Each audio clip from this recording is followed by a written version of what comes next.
오늘 말씀은 지난주에 이제 회당장인 야이로의 그 이야기를 통하여서 예수님께서 너의 딸을 내가 고쳐주겠다라고 야이로랑 동행을 하는 가운데 중간에 이제 한 여인을 만나게 되는 사건으로 시작하게 됩니다.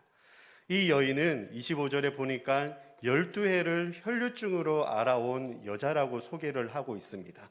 우리가 지병에 있으면 병이 힘들고 나를 너무 아프게 한다는 것은 어떻게 보면은 본인만 이렇게 알 수 있을 것 같아요. 옆에서 이렇게 가까운 가족이 있어도 이 병이 나를 너무나 힘들게 하고 너무나 고통스러운 그 아픔을 어떻게 본인 외에는 그 깊은 것까지는 우리가 알 수는 없잖아요.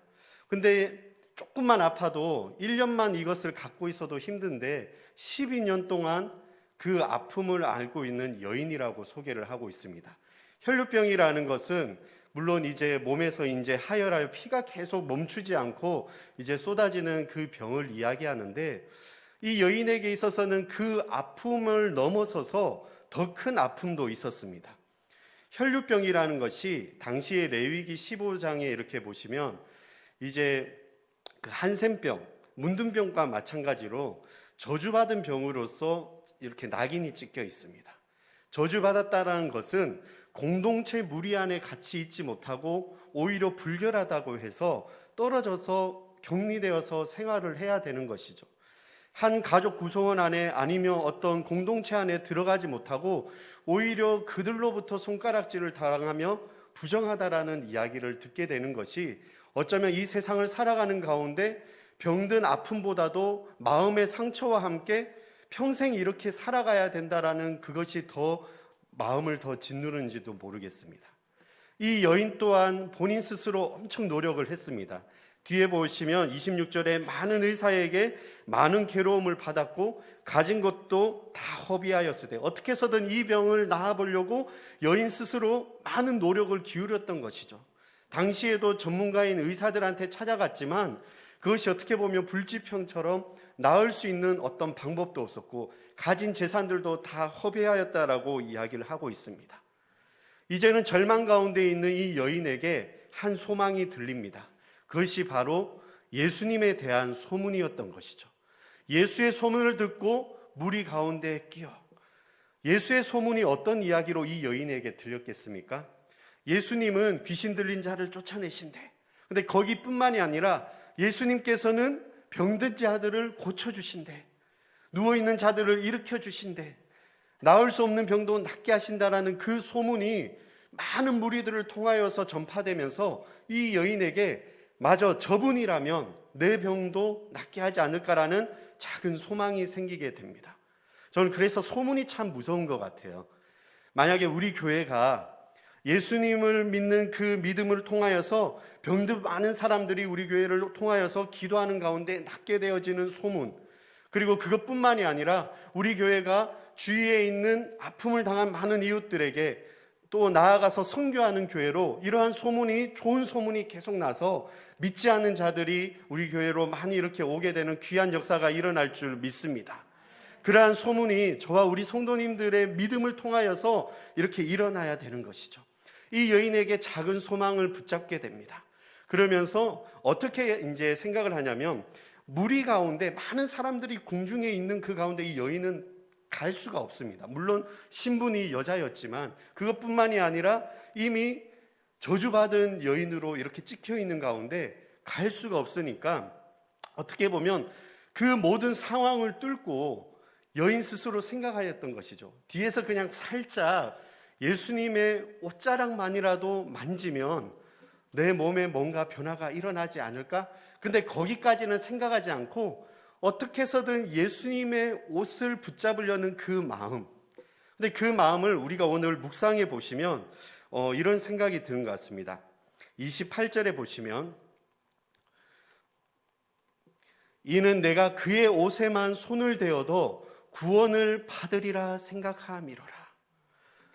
내가 예수님의 옷에만 손을 대어도 구원을 받으리라라는 생각.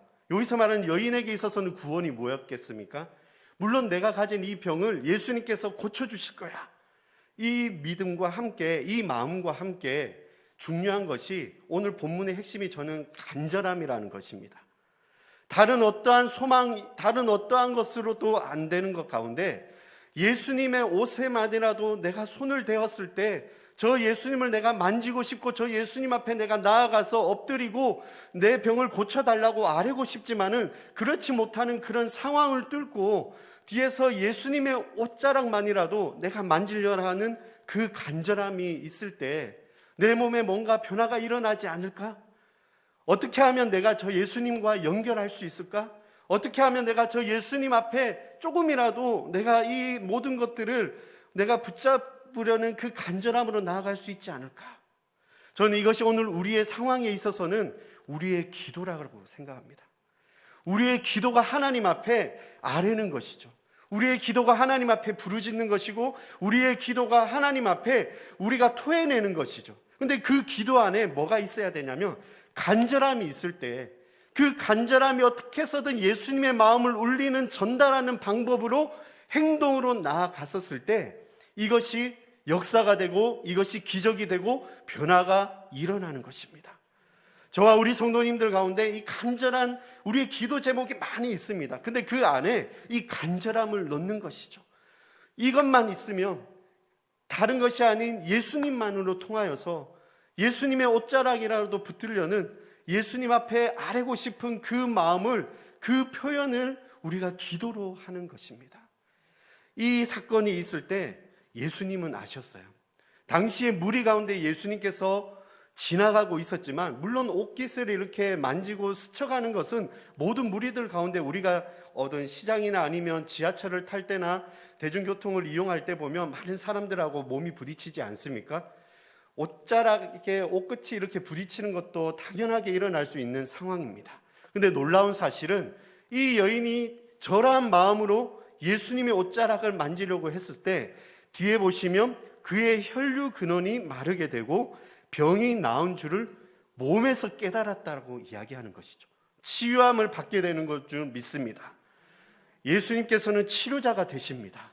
예수님께서는 병든 자를 그냥 지나가지 아니하시고 예수님께서는 치유하여 주시는데 오늘 이 여인은 그 예수님의 옷자락에 손을 대었다는 그 간절함의 마음이 손을 대었을 때 이미 몸에서 변화가 일어났습니다. 근데 이제 예수님께서 그냥 지나갈 수도 있는데 무리들 가운데 또 제자들이 있는 가운데 또 회당장 야이로가 있는 가운데 그 자리에서 멈추고 누가 내 옷에 손을 대었느냐라고 이야기를 하시죠. 그러니까 제자들은 이러한 상황을 모릅니다. 아니 지금 무슨 이야기를 하십니까?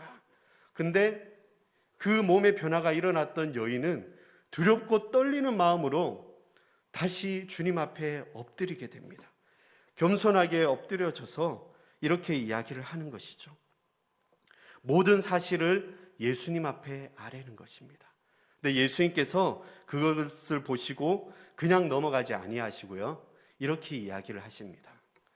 예수께서 이르시되 딸아 내 믿음이 너를 구원하였으니 평안히 가라. 내 병에서 놓여 건강할지어다. 아멘. 예수님께서는 병으로 묶여있는 이 여인에게 자유함을 주셨습니다.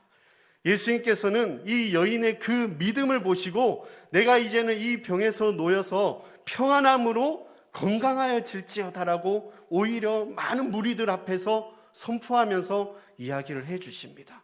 근데 여기서 중요한 것이 예수님께서 따라 그리고 뒤에 내 믿음이 너를 구원하였다라고 이야기를 합니다. 여기에서 말하는 믿음이 무엇입니까? 여인은 그냥 예수님의 옷자락만이라도 만졌으면 그것이 여인은 어떻게 해서든 예수님과 연결하고 싶었던 그 마음, 그것을 예수님께서 아시고 그 간절함을 아시고 그 간절함이 이 여인의 믿음이라는 것을 아시고 예수님께서 평안히 가라. 내 병에서 놓여 건강할지어다라고 말씀해 주십니다. 할렐루야. 예수님께서는 우리의 모든 병을 낫게 하시는 치료자가 되십니다. 예수님께서는 우리의 마음의 상처까지도 치료하여 주십니다.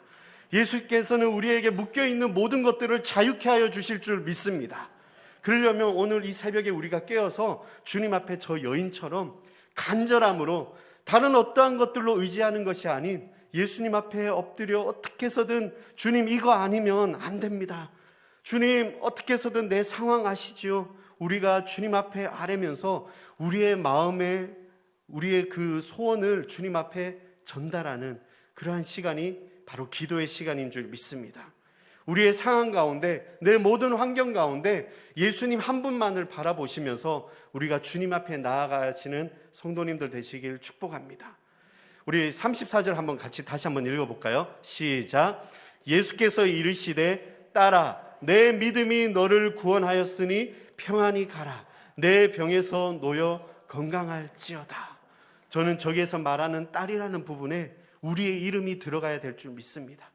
우리의 이름이 그 안에 들어가서 우리의 믿음이 예수님 앞에 아랠 때 우리의 그 믿음을 보시고 예수님께서 구원하여 주시고 평안히 가라, 자유케 하시는 그 주님을 우리가 날마다 우리의 생활하는 가운데 만나시길 축복합니다. 그러면서 이 좋은 이야기, 예수님을 통하여서 이 병이 낫게 되었다, 예수님을 통하여서 내 가족 가운데 아픈 사람이 낫게 되었다, 내 공동체 안에 아픈 사람이 낫게 되었다, 이러한 소문이 널리 퍼져서 예수님을 믿게 되면 신앙생활도 하는 가운데 있지만 우리의 모든 질병도 낫게 하시고 우리의 모든 묶여있는 것도 자유케 하신다라는 귀한 소문이 이렇게 날마다 전파되길 축복합니다. 기도드리시겠습니다.